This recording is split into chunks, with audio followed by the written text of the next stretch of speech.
বান্দারা খবরদার, তোমরা কশিনকালেও শয়তানের পদাঙ্ক অনুসরণ করবে না, কারণ শয়তান তোমাদেরকে অশ্লীলতা এবং মন্দ কাজের দিকে উদ্বুদ্ধ করে।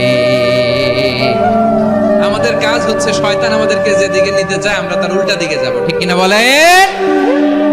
শয়তান এই মন্দ কাজকে আমাদের কাছে বিউটিফাই করে চাকচিক্যময় করে আমাদের সামনে উপস্থাপন করে। এজন্য আল্লাহ বলেন মুনকারকে থামাতে হবে, মুনকার প্রতিরোধ করতে হবে। মুনকার প্রতিরোধের দায়িত্ব শুধু আমাদের নাকি? শুধু আপনার খতিব সাহেবের, ইমাম সাহেবের, নাকি মুসলিম উম্মার সবার? আওয়াজ করে বলুন, মুনকার অসৎ কাজ প্রতিরোধের দায়িত্ব কার? রাব্বুল আলামিন বলেন, কুনতুম খায়রা উম্মাতিন উখরিজাত লিন-নাসি তা'মুরুনা বিল মা'রুফি ওয়া তানহাউনা আনিল মুনকার। তোমাদেরকে শ্রেষ্ঠ জাতি করে জমিনের মধ্যে আবির্ভূত করা হয়েছে, যাতে করে তোমরা জমিনের ভেতরে সৎ কাজের আদেশ করতে পারো আর অসৎ কাজের নিষেধ করতে পারো। উম্মা কুনতুম খায়রা, তাহলে গোটা উম্মার দায়িত্ব, এটা বুঝতে পারছেন তো? আচ্ছা, আরো নিচে আসেন। এরপরে আল্লাহ বললেন, শুধু উম্মা না, এই জমিনের রাজত্ব আমি যাদের হাতে দেই, এই জমিনের মালিক আমি যাদেরকে বানিয়ে দেই, যাদেরকে আমি সরকারের দায়িত্ব দেই, তাদেরকেও মুনকার প্রতিরোধের দায়িত্ব দিয়েছে কে? আল্লাহ বলেন, যারা ক্ষমতার মসনদে বসেছে তাদেরকে 4 দফা কর্মসূচি আমি আল্লাহ দিলাম। আওয়াজ করে বলেন, কয় দফা? আল্লাহ বলেন, আল্লাযীনা ইম্মাক্কান্নাহুম ফিল আরদি আকামুস সালাতা ওয়া আতাউস যাকাতা ওয়া আমারু বিল মা'রুফি ওয়া নাহাউ আনিল মুনকার ওয়া লিল্লাহি আকিবাতুল উমুর। যারা এই জমিনের উত্তরাধিকার হয়েছে তারা 4 দফা কর্মসূচি নিয়ে সামনে আগাবা। সালাত কায়েম করবা, যাকাত আদায় করবা, সৎ কাজের আদেশ দিবা, অসৎ কাজ থেকে মুনকার প্রতিরোধ করবা। আদেশটা কার? আমার প্রিয় চট্টলার ভাইরা, পুরো উম্মার দায়িত্ব মুনকার প্রতিরোধ করা, সরকার প্রধানের দায়িত্ব মুনকার প্রতিরোধ করা। এরপর আল্লাহ বলেন, প্রতিটা ফ্যামিলির যিনি প্রধান সিইও বাবা, প্রত্যেক বাবারও দায়িত্ব এই মুনকার প্রতিরোধ করা। আওয়াজ করে বলেন, ঠিক কিনা? যেমনটি সাইয়েদনা লুকমান আলাইহিস সালাম ওনার কলিজার টুকরা সন্তানকে আদেশ করেছেন, ইয়া বুনাইয়া আকিমিস সালাতা ওয়া'মুর বিল মা'রুফি ওয়ানহা আনিল মুনকার। পড়েন সুবহানাল্লাহ। বাবা ছেলেকে সবক দিচ্ছে। কে সবক দিচ্ছে? কাকে? লুকমান আলাইহিস সালাম ছেলেকে বলতেছে, ওরে আমার কলিজার টুকরা সন্তান, ওরে আমার বাছা, নামাজ কায়েম করবা, সৎ কাজের আদেশ দিবা, আর মুনকার প্রতিরোধ করবা, অসৎ কাজ, সমাজ থেকে খারাপ কাজকে ছেটে বিদায় করে দিবা। তাহলে দেখেন, আমি স্টেপ বাই স্টেপ নামলাম। পুরা উম্মার দায়িত্ব, জমিনের উত্তরাধিকারী আল্লাহ যাদেরকে বানিয়েছেন সরকার, তাদের দায়িত্ব, প্রতিটি ফ্যামিলির প্রধানের দায়িত্ব। এরপরে বিশ্বনবী বলেন, সচেতন প্রতিটি মুসলিমের দায়িত্ব সমাজ থেকে মুনকারকে উৎখাত করা। বিশ্বনবী বলেছেন, মান রাআ মিনকুম মুনকারান ফালিয়ুগাইয়িরহু বিয়াদিহি فإن لم يستطع فبلسانه وإن لم يستطع فبقلبه وذلك أضعف الإيمان। সমাজে যে মুনকার দেখবে, খারাপ কাজ দেখবে, সেজন্য হাত দিয়ে সেটাকে থামায়। কি দিয়ে? আপনাদের তো হাত নাই না? হাত আছে, হাত আছে। ওরা যেই হাত দিয়ে অন্যায় করে ওইটা প্রতিরোধের জন্য আমাদেরও হাত আছে না নাই? আমার প্রিয় ভাইরা, ওরা ওদের যেই হাত দিয়ে টেন্ডারবাজি করে, চাঁদাবাজি করে, ইফটিজিং করে, দখলবাজি করে, যেই হাত দিয়ে, ওই মুনকার থামায় দেওয়ার জন্য আল্লাহর দেয়া আমাদেরও 2টি হাত আছে না নাই? আমাদেরও হাত আছে। থামাইতে হবে, থামাইতে হবে, হিম্মত করতে হবে। আমার প্রিয় ভাইরা, না থামালে আমরাই ডুববো শেষমেশ। আমাদের বাঁচার জন্য হইলেও থামাইতে হবে। রব্বুল আলামিন বলেন, ওয়াত্তাকু ফিতনাতাল লা তুসিবান্নাল্লাযীনা যালামু মিনকুম খাসসা। ও আমার গোলামেরা, ওই আযাবকে ভয় করো যে আযাব যখন আমি জমিনের বুকে পাঠাই, শুধু জালেমদেরকেই মারি না, আলেমদেরকেও মারি। আযাব যখন আসে তখন শুধু জালিমই মরে না, আলেমও মরে, জানেন? মুসা আলাইহিস সালামের পায়ে একবার একটা লাল পোকা কামড় দিয়েছে, লাল পিঁপড়া। লাল পিঁপড়া কামড় দিলে খুব আরাম লাগে না? কি লাগে? হ্যাঁ, জলে না? লাল একটা পিঁপড়া কামড় দিছে, তো উনি রেগে মেগে পাশি দেখে লাল পিঁপড়ার বাসা, পা দিয়ে ডলে মুছে সবগুলো পিঁপড়া মেরে ফেলছে। এই ঘটনাটা আল্লাহ ঘটিয়েছেন, এজন্য মুসা আলাইহিস সালাম ছিলেন কালিমুল্লাহ, সরাসরি আল্লাহর সাথে কথা বলতেন। তিনি আল্লাহকে জিজ্ঞেস করেছিলেন, আল্লাহ তুমি যখন কোনো জনপদে আযাব পাঠাও, শাস্তি দাও, ওখানকার শুধু জালেমরাই তো মরে না, ভালো মানুষগুলাও মরে, তো আযাব দিবা মুশরিকদের উপর দিবা, অবাধ্যদের উপর দিবা, ভালো মানুষগুলারে মারো কেন? আল্লাহ বললেন, মুসা তোমার যে কামড় দিছিল পায়ের মধ্যে পিঁপড়া, কয়টা পিঁপড়া? জোরে বলেন। একটা পিঁপড়া, তো সবগুলারে মারলা কেন? রেগে মেগে পুরো পিঁপড়ার বাসা ভেঙে মেসাকার করলা কেন? এই মুসা, আমি যখন অ্যাকশনে যাই, আমি যখন শাস্তি দেই, তখন এত বাস বিচার করা হয় না, বাস বিচার করা যায় না। যখন অ্যাকশনে যাওয়া হয়, ওইটা ডাইরেক্ট অ্যাকশন হয়ে যায়। চিল্লায় বলো ঠিক কি না? এজন্য আমাদের বাঁচার জন্য হলেও এই পাপ থামাতে হবে, এই শয়তানের অট্টহাসি থামাতে হবে, অন্যায় অপরাধ সমাজ থেকে আমাদের থামাতে হবে, কারণ আযাব আসলে ওরাও মরবে, আমরাও মরব। একটা জাহাজ 2 তলা, আপনি আছেন 2য় তলায়, শুনতেছেন? শুনতেছেন? জাহাজ কয় তলা? আপনি কোন তলায়? 2য় তলায়। নিচের তলার কিছু লোক জাহাজের তলা ছিদ্র করতে আরম্ভ করছে।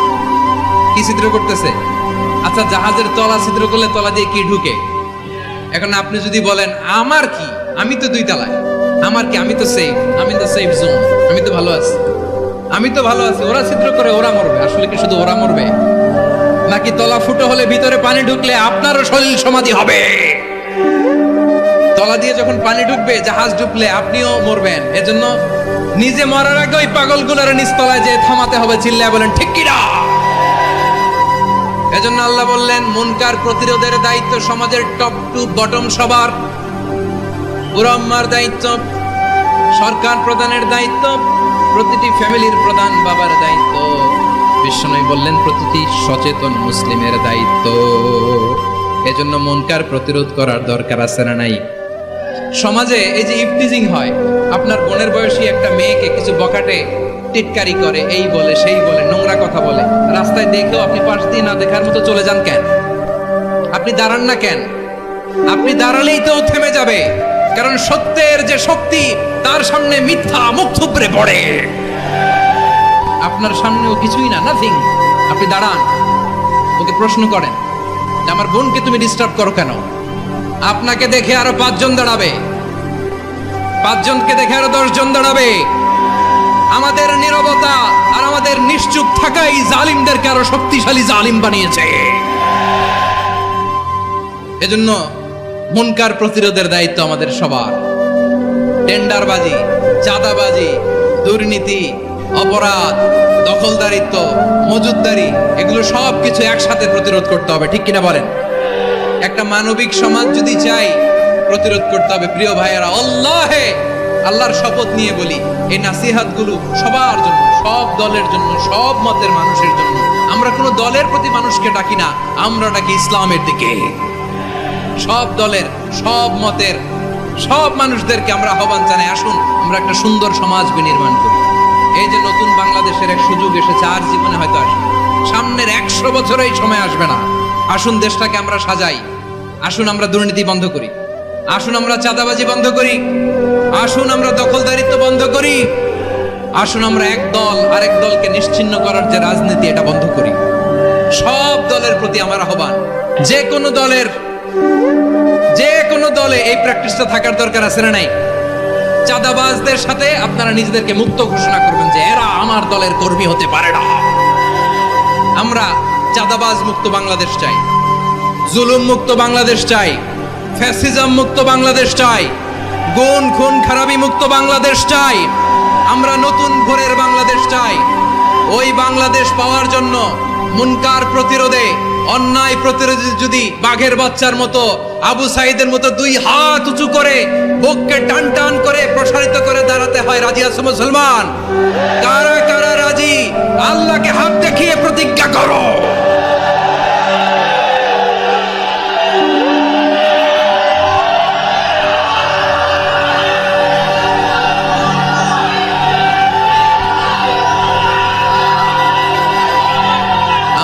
ভাইয়েরা বসুন, বসুন আমার ভাইয়েরা।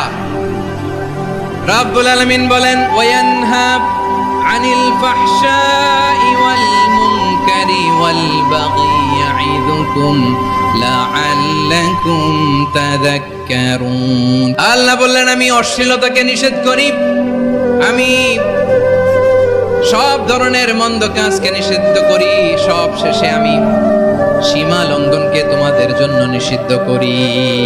আলোচনা মনে আছে তো, না ভুলে গেছেন? নিষিদ্ধ করেছেন কয়টা জিনিস? 1 নম্বরে অশ্লীলতা, 2 নম্বরে মুনকার তথা সব মন্দ কাজ, 3 নম্বরে আল বাগি সীমা লঙ্ঘন, ক্রসিং দ্য লিমিট। সীমা লঙ্ঘন করা ভালো না। We all should know our limits. চিল্লায় বলেন ঠিক কিনা? একই আয়াতে আল্লাহ বললেন কুল ইন্নামা হাররামা রাব্বিয়াল ফাওয়াহিশা মা যাহারা মিনহা ওয়া মা বাতানা ওয়াল ইসমা ওয়াল বাগিয়া বিগাইরিল হক। অন্যায় ভাবে যে অবাধ্য হয়, যে সীমা লঙ্ঘন করে, তাদেরকেও আমি এটা হারাম করে দিলাম। সীমা লঙ্ঘন করা হারাম, সীমা লঙ্ঘন করা হারাম। আল্লাহ বারবার বারবার আমাদেরকে ওয়ার্নিং দেয়। যখন আমরা থামি না তখন আল্লাহ ধরে, আর যখন ধরে তখন ছাড়ে না। ধরে ধরে ধরে না, ধরলে আল্লাহ ফেরাউনকে কিন্তু হুট করে ধরে নাই। আপনারা জানেন 9 বার ওয়ার্নিং দিয়েছে ফেরাউনকে। আল্লাহ তাআলা ওয়ার্নিং দিয়েছিল কয়বার? বীর চট্টলার বীর সেনানীরা আওয়াজ করে বলেন ফেরাউনকে ধরার আগে ওয়ার্নিং দেয়া হয়েছিল কয়টা? রাব্বুল আলামিন বলেন ওয়ালাকাদ আতাইনা মূসা 9 আয়াতিন বাইয়িনাত। 9টা মুজিজা দেখিয়েছি।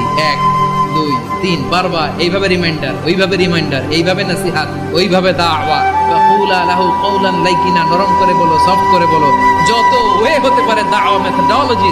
মূসা আলাইহিস সালামের সব অ্যাপ্লাই শেষ। 10ম বারে যে আল্লাহ ধরছে, 10ম বারে যে ধরেছে। এজন্য আল্লাহ বলেন আমি সীমা লঙ্ঘনকে পছন্দ করি না। কোরআনের অন্য আয়াতে বাগীকে বলা হয়েছে আল ইতিদা। সীমা লঙ্ঘন যারা করে তাদেরকে আল্লাহ বলেছেন মুতাদিন। ওয়াকাতিলু ফি সাবিলিল্লাহিল্লাযীনা ইউকাতিলুনাকুম ওয়া লা তা'তাদু ইন্নাল্লাহা লা ইউহিব্বুল মুতাদিন। আমি সীমা লঙ্ঘনকারীদেরকে কোশ্চিনকালেও পছন্দ করি না। আমরা যেন সীমা লঙ্ঘন না করি। রাজি আছেন তো? যে কোনো ক্ষেত্রে ইবাদতে যেন সীমা লঙ্ঘন না করি।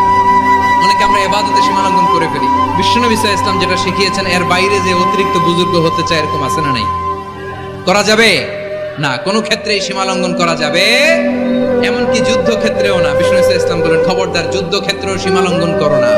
কি সুন্দর ইসলাম আমরা পেয়েছি। বিশ্বনবী বলেন খবরদার যুদ্ধের ময়দানে কোনো নারীর গায়ে হাত তোলো না, কোনো শিশুর গায়ে হাত তোলো না, কোনো গবাদি পশু হত্যা করো না, কোনো শস্য ক্ষেত্র ধ্বংস করো না, ইবাদতরত অন্য ধর্মের কোনো সন্ন্যাসীর গায়ে হাত তোলো না। বলেন সুবহানাল্লাহ। তাহলে আমরা সীমা লঙ্ঘন করতে পারবো। প্রিয় ভাইরা, একটা সুখী, সমৃদ্ধ, শান্তির সমাজ, মানবিক সমাজ যদি আমরা গঠন করতে চাই, আমাদের আল্লাহর দেয়া কয়টা আদেশ মানতে হবে বলেন দেখি? সবাই বলেন কয়টা? আর বেঁচে থাকতে হবে কয়টা জিনিস থেকে? আওয়াজ করে বলেন কয়টা? আচ্ছা, আদেশ নাম্বার 1 কি ছিল বলেন? আল্লাহর আদেশ কি? 1 নাম্বার আদাল, ন্যায়পরায়ণতা। আমরা সুবিচার, সুশাসন, ন্যায় বিচার চাই কি চাই না? 2 নম্বরে কি ছিল? মাশাআল্লাহ, আওয়াজ করে বলেন 2 নম্বরে কি ছিল? ইহসান। আমরা যেন সবার প্রতি দয়া পরবশ হই, ইহসান করি। 3 নম্বরে কি ছিল? নিকটাত্মীয়দের দান করা, তাদের অধিকার প্রাপ্য বুঝিয়ে দেওয়া। পাশাপাশি 3টা জিনিস থেকে আল্লাহ বারণ করেছেন, নিষেধ করেছেন। তার প্রথমটা ফাহশা, অশ্লীলতা। অশ্লীলতার সাথে আমাদের কোনো সম্পর্ক। আজকের এই ঐতিহাসিক চট্টগ্রামের প্যারেড ময়দান থেকে আমরা যত ধরনের মা ফাহারা মিনহা মা বাতান, প্রকাশ্য অপ্রকাশ্য, দৃশ্যমান অদৃশ্যমান, সব অশ্লীলতা থেকে নিজেদেরকে মুক্ত ঘোষণা করলাম। অশ্লীলতাকে আমরা না বলে দিলাম। আওয়াজ করে সবাই বলুন নো। অশ্লীলতার সাথে আমাদের কোনো সম্পর্ক। 2 নম্বর নিষেধাজ্ঞা কি ছিল? আল মুনকার, সমাজের যত মন্দ কাজ এগুলোকে আমরা প্রতিরোধ করব। রাজি আছেন তো সবাই? 3 নম্বরে আল বাগি, সীমালঙ্ঘন। কোন মুসলিম সীমালঙ্ঘন করে না, এমনকি যুদ্ধ ক্ষেত্রেও না। আওয়াজ করে বলেন ঠিক কি না? রাব্বুল আলামিন শেষে বললেন ইয়াইদুকুম লাআল্লাকুম তাযাক্কারুন, আল্লাহ তোমাদেরকে উপদেশ দেন যাতে তোমরা শিক্ষা গ্রহণ করো। আমরা উপদেশ দেব, আমরা জোর করে কাউকে কিছু মানাতে চাই না। লা ইকরাহা ফিদ্দিন ওয়া যাক্কির ফাইন্না যিকরা তানফাউল মুমিনিন, উপদেশ দিলে এটা মুমিনদের কাজে দেয়। লাস্তা আলাইহিম বিমুসাইতির ইন্নামা আনতা মুযাক্কির, নবী হে আপনি রিমাইন্ডার দাতা, আপনি উপদেশ দিবেন। আমরাও বিশ্বনবীর এই হাদিসগুলো থেকে, কোরআনের আয়াত থেকে রিমাইন্ডার, এই কথামালা বাণীবাহক হিসেবে এই বাণীগুলো আপনাদের সাথে কাছে পৌঁছে দিলাম। আমরা আল্লাহ তাআলার কাছে প্রার্থনা করি, আল্লাহ আমরা যেন আদল দিয়ে আমাদের সমাজকে গঠন করতে পারি, আল্লাহ আমরা যেন ইহসান করতে পারি, আমরা যেন নিকটাত্মীয়দের দান করতে পারি। আল্লাহ যত ধরনের অশ্লীলতা, অনাচার, মন্দ কাজ, সীমালঙ্ঘন, অবদ্ধতা থেকে যেন আমরা বেঁচে থাকতে পারি। আল্লাহ তাআলা আমাদের সবাইকে কথাগুলো বোঝার ও আমল করার তৌফিক দান করুক।